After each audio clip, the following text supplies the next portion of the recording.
Olá, cursista! Hoje nós estamos na nossa aula 3 das funções administrativas.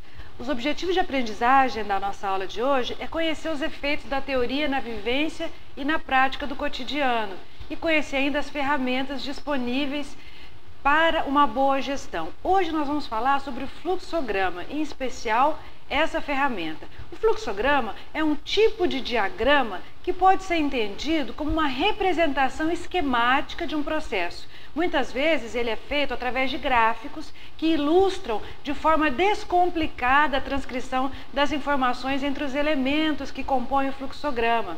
O fluxograma, dessa forma, é um gráfico que demonstra a sequência operacional do desenvolvimento de um processo que se caracteriza um trabalho que está sendo realizado, o tempo necessário para a realização desse trabalho, a distância percorrida pelos documentos que está realizando, de quem está realizando o trabalho e como ele flui entre os participantes do processo. Fluxograma vertical, né? Ele utiliza os mesmos símbolos do fluxograma horizontal e enfatiza os órgãos ou as pessoas envolvidas em um determinado procedimento ou ainda uma rotina. Esses procedimentos envolvem muitos órgãos ou pessoas. O fluxograma horizontal vai permitir visualizar a cada parte que cabe a cada um e comparar a distribuição das tarefas entre todos os elementos de uma possível racionalização ou ainda de redistribuição, né? Ou para que uma ideia de participação existente seja levada a contento. A gente tem níveis de planejamento em termos de divisão de trabalho empresarial, que a gente vai representar num fluxograma. Então, vamos falar do nível empresarial ou nível institucional. Esse nível envolve toda a empresa. Qualquer ação, qualquer demanda que saia do nível institucional terá âmbito estratégico. Então, esse vai ser o nível desse tipo de planejamento. Será no nível estratégico. A abrangência é da empresa como na sua totalidade. A extensão é no longo prazo. E aí tem o grau de incerteza, que é elevado em face das coações e contingências que não pode prever. Que contingências são essas? Aquelas que podem acontecer no nível intermediário, né? Nível intermediário é o nível de planejamento de uma área específica da empresa, um departamento, RH, logística, marketing, produção. A extensão prevista para esse tipo de planejamento é no médio prazo. O grau de incerteza é limitado de acordo com as variáveis envolvidas que possam reduzir a incerteza e permitir a programação. Quem está na realização desse planejamento está diretamente envolvido com as ações departamentais. A gente tem outro nível de planejamento, o operacional. A abrangência é de uma tarefa ou de uma operação específica. Ele se estende para o curto prazo e tem um grau de incerteza reduzido graças à programação e à racionalização de todas as atividades. Elas são definidas em passos pequenos. Nós temos também a ferramenta plano. O planejamento produz um resultado imediato, o plano. Todos os planos têm um propósito comum, a previsão, a programação e a coordenação de uma sequência lógica de eventos, os quais deverão conduzir ao cumprimento do objetivo que os comanda. Um plano é um curso pré-determinado de ação sobre um período especificado de tempo e que representa uma resposta projetada a um ambiente de forma antecipada, no sentido de alcançar um conjunto específico de objetivos adaptativos. Os planos e essas ferramentas todas são preparados para que haja uma agilidade no processo decisório. E o que é um processo decisório? O processo decisório é uma tomada de decisão que constitui o núcleo da responsabilidade administrativa. Sob o ponto de vista mais restrito, administrar significa tomar decisões, escolher entre as opções disponíveis, definir entre as várias alternativas o melhor curso de opção a ser tomada. O administrador deve constantemente decidir o que fazer, quem deve fazer, quando, onde e muitas vezes como ser feito e delegar aos seus subordinados. Seja ao estabelecer objetivos, ao alocar recursos ou no momento em que se resolve um problema, que surge pelo caminho, o administrador deve ponderar o efeito da decisão que ele toma, né, a decisão tomada hoje, sobre as oportunidades de amanhã, né? Cada empresa tem as suas características peculiares. Então vamos falar um pouquinho sobre o tamanho dessas empresas. O tamanho organizacional se refere às dimensões da organização em um determinado momento. O tamanho vai definir o volume de recursos que ela dispõe. A empresa pode ser dimensionada como pequena, média ou grande. No rol das pequenas empresas, existem as empresas individuais, por exemplo, as mini empresas e ainda as microempresas. O rol das empresas grandes, existem as empresas multinacionais, as empresas globais. Toda empresa pode se defrontar com 4 tipos de situação quanto ao seu tamanho organizacional. O primeiro deles é o crescimento, no sentido absoluto da palavra. Caracteriza um aumento de tamanho, seja em recursos, seja em cobertura de mercado.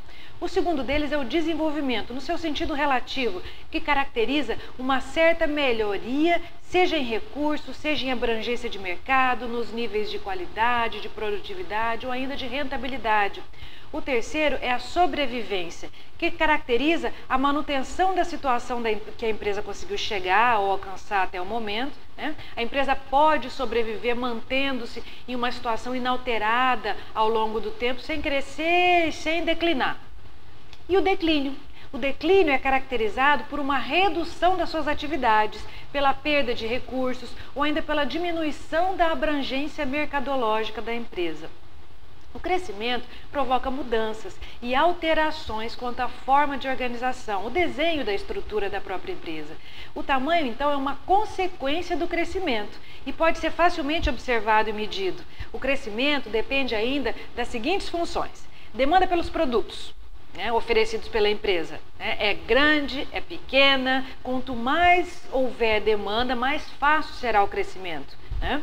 Oportunidades especiais como monopólio, patentes, concessões governamentais, incentivos fiscais. Há também um alto custo de entrada de outras empresas no ramo de atividade, que pode dificultar ou impedir a concorrência. Nós temos também que considerar as condições para obter insumos necessários. Em alguns momentos, a matéria-prima é difícil de ser conseguida. Existem também as condições internas de crescimento da organização, por exemplo, as vantagens de produção em escala.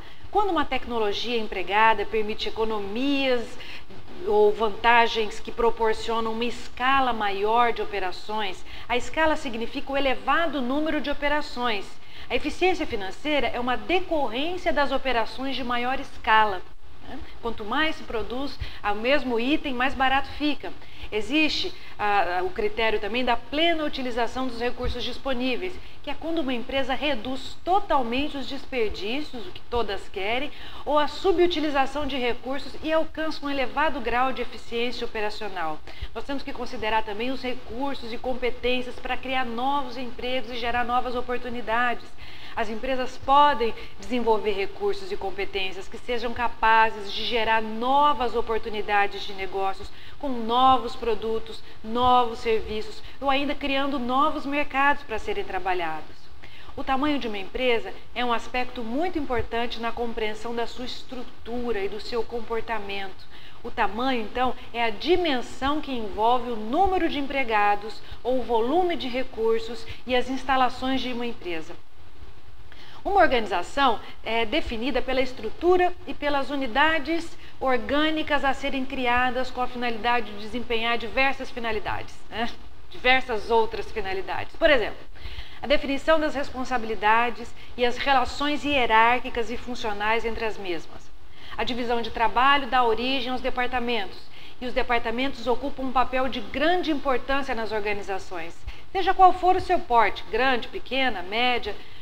Mesmo nas microempresas, o tamanho do trabalho será mais bem realizado se dividido em tarefas.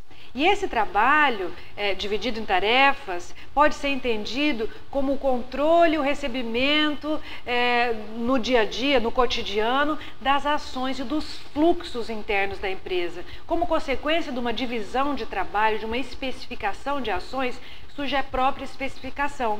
O trabalho será tanto mais especializado quanto menor for o número de tarefas que o indivíduo tiver que desempenhar, ou ainda o departamento. O tamanho da empresa e a complexidade das suas operações são fatores determinantes quanto ao número de departamentos e os critérios de distribuição de tarefas.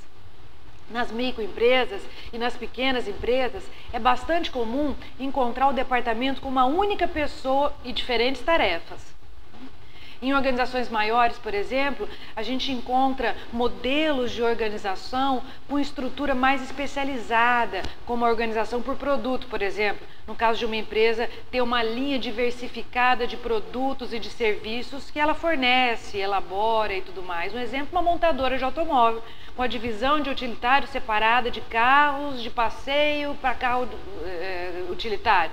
Outro exemplo pode ser dado por uma organização orientada para os clientes, na maneira dela especializar o atendimento de acordo com as necessidades, os perfis socioeconômicos. Outro exemplo, os bancos, que levaram a organização para clientes de tal nível de sofisticação que criaram, em alguns casos, agências exclusivas de atendimento ou de autoatendimento a clientes de maior poder aquisitivo. A organização é a combinação dos esforços individuais que tem por finalidade realizar propósitos coletivos. Por exemplo, as empresas, associações, órgãos de governo, ou seja, qualquer entidade pública ou privada. A organização em uma empresa determina o que ela fará e o que fará cada integrante para alcançar o objetivo coletivo proposto pela organização. Quem são os elementos do processo decisório? O administrador. Ele deve continuamente decidir o que fazer, quem fazer, quando, onde, muitas vezes como ser feito. E quais são os elementos do processo decisório? O primeiro deles é o administrador, que deve continuamente decidir o que fazer, quem fazer, quando, onde, muitas vezes como deve ser feito. Toda decisão envolve no mínimo 6 elementos. O primeiro deles é a tomada de decisão. É o indivíduo ou grupo que faz uma escolha entre várias opções de curso de ação disponíveis. A segunda é o objetivo, São os objetivos que o tomador de decisão pretende alcançar por meio das suas ações. Depois nós temos o sistema de valores, que são os critérios de preferência que o tomador de decisão usa para fazer a sua escolha. E os cursos de ação, que são as diferentes sequências de ação que o tomador de decisão deve escolher. Nós temos ainda os estados da natureza, que são os aspectos do ambiente em torno do tomador de decisão que afetam a sua escolha de cursos de ação. E aí, por último, nós temos as consequências, que representam os efeitos resultantes de um determinado curso de ação escolhido ou de um determinado estado de natureza. Vamos aos tipos de decisão. Nós temos o primeiro deles, quanto à sua forma, as decisões programáveis. Essas são aquelas decisões de acordo com métodos e técnicas já estabelecidos. Nós temos as decisões não programáveis, que constituem novidades e tendem a ser tomadas dentro de regras improvisadas, exigindo esforços para definir, diagnosticar o problema ou ainda a situação por meio de uma obtenção de fatos e de dados.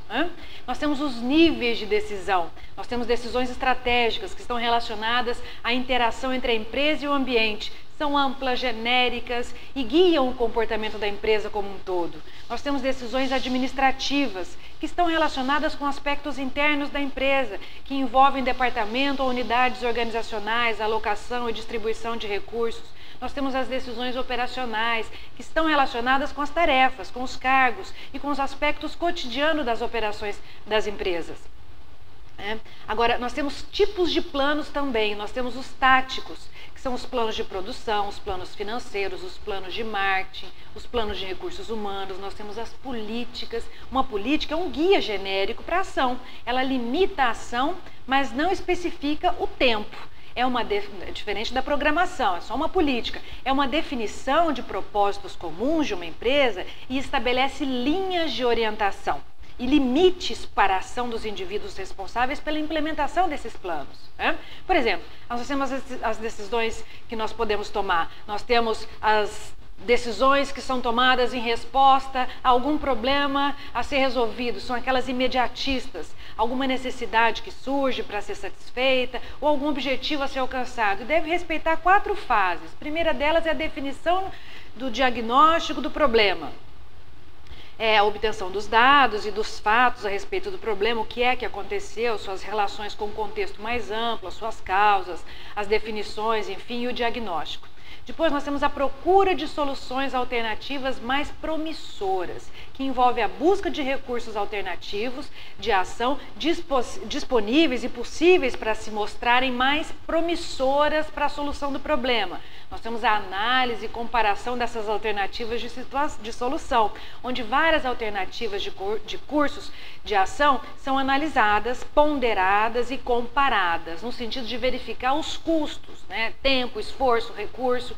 E nós temos a seleção e a escolha da melhor alternativa como um plano de ação, que é a escolha de uma alternativa de curso de ação que vai implicar o abandono dos demais cursos alternativos. É aquele que eu quero e ponto final. Racionalidade do processo decisório. O tomador de decisão deve escolher uma alternativa entre muitas. Ele escolhe os meios apropriados para alcançar um determinado objetivo e a decisão considerada mais racional. A eficiência na decisão é a obtenção de resultados máximos, como os meios e os recursos a serem utilizados. Há sempre uma relatividade nas decisões, uma vez que toda decisão é, até certo ponto, resultado de uma acomodação. A alternativa escolhida dificilmente permite a realização completa dos objetivos visados, representando apenas a melhor solução encontrada naquelas circunstâncias. Quando as condições de tomada de decisões, as condições podem ser tomadas dentro de 3 condições. A incerteza, primeira delas, que é uma situação de decisão sobre incerteza, o tomador de decisão tem pouco ou nenhum conhecimento para se utilizar como base para atribuir probabilidades a cada estado de natureza ou evento futuro. Nós temos o risco. O risco deve ser considerado pelo tomador de decisões. É quando tem informação suficiente para predizer os diferentes estados da natureza, E aí, porém, a quantidade dessa informação e a interpretação pelos diversos administradores podem atribuir diferentes probabilidades, conforme sua crença ou intuição, experiência anterior, opinião, vieses pessoais. E aí nós temos a certeza, que é quando o administrador tem completo conhecimento dos resultados de várias alternativas de cursos de ação para resolver o problema, Tipos de organização. Você já ouviu falar da organização vertical? É a empresa que se estrutura em vários níveis hierárquicos, a exemplo de uma pirâmide de níveis de autoridade e responsabilidade distribuídos do superior para o inferior. O topo da pirâmide conta com a unidade de comando e poder centralizador. Esse modelo é geralmente encontrado ainda hoje em empresas de pequeno porte, de médio porte, e a centralização de comando tem uma vantagem, que é a facilidade de controle das ações. Agora, tem desvantagens, que é a inibição da livre iniciativa pelas empresas, pelas equipes. Desculpa, vou falar de novo. Tem a desvantagem, que é a inibição da livre iniciativa das equipes. Você conhece a organização horizontal? Ela se caracteriza pela descentralização do comando, por meio da delegação da autoridade, pela redução dos níveis de autoridade, downsizing ou enxugamento de quadros, o que facilita a coordenação e a comunicação entre os departamentos e as pessoas. Esse modelo é empregado em larga escala a partir da década de 80, com a adoção de uma nova prática administrativa, a reengenharia de negócios. Visa reduzir os custos com o pessoal e alcançar mais eficiência. Nós temos como vantagens que ela estimula a concorrência entre as pessoas e os departamentos, e como desvantagem que torna mais complexo o processo de controle. Uma análise mais detida sobre esses 2 tipos de estrutura, o vertical e o horizontal, leva a 2 modelos básicos empregados pelas organizações de hoje. O primeiro deles é o modelo mecanicista, tem alto nível de burocratização. As decisões são centralizadas, existe pouca participação da equipe e um grande número de departamentos. O outro deles é o modelo orgânico, onde os funcionários possuem mais autonomia e espaço para participar das decisões empresariais. A autoridade é representada pelas gerências e pelas chefias, que além de supervisionar a execução das tarefas, formam o principal canal de comunicação da organização. Qualquer que seja o meio utilizado, as informações passam pela cadeia de comando, sejam ordens ou serviços ou simples avisos de caráter geral que interliga as ações de cada departamento. A comunicação pode ser impressa por meio de memorandos, relatórios, quadro de avisos, circulares, as famosas CIs, entre outros modelos. Ou ainda pessoal, por meio de reuniões, palestras ou simples conversas informais. Ou ainda utilizar-se da tecnologia, e-mails, internet, fax, vídeo, teleconferências. Ao longo da vida da organização, a sua estrutura está sujeita a alterações em função das variações internas e externas. Quais são as alterações internas? Ampliação dos negócios, por exemplo, mudança de foco, criação de novos departamentos, extinção de outros, atualizações tecnológicas. E as mudanças externas? Entrada de novos concorrentes no mercado e alteração da legislação do setor, por exemplo. Na questão da liderança, a presença isolada de estímulos não basta. Para a formação de equipes de alto desempenho, é muito importante a orientação de alguém que conduza as ações do grupo, que é chamado líder ou chefe da equipe. Essa é a pessoa que deve dizer o que deve ser feito, como fazê-lo, mantendo um contínuo processo de interação no qual todos aprendem. O líder deve estar investido de autoridade para a função desempenhada. A gente cita aqui 3 tipos de liderança. A autoridade de linha ou staff é o gerente, se dá pela cadeia de comando, da relação entre chefe e subordinado. A autoridade por competência acontece por meio de conhecimento, dominação por uma pessoa ou equipe por um assunto, É necessário a decisão de outras pessoas, de outras equipes, e todo mundo consulta aquele que detém a autoridade por competência. A autoridade funcional se dá pela função exercida. Ele é o chefe, é a pessoa que deve dizer o que deve ser feito, como fazê-lo, mantendo um contínuo processo de interação no qual todos aprendem. O líder deve estar investido de autoridade para a função desempenhada. A gente cita ainda as autoridades, por exemplo, de staff, competência e funcional para serem respeitadas. Esse foi o nosso tema de hoje. Consulte o seu material de apoio e tire suas dúvidas, responda o seu fórum e até a próxima.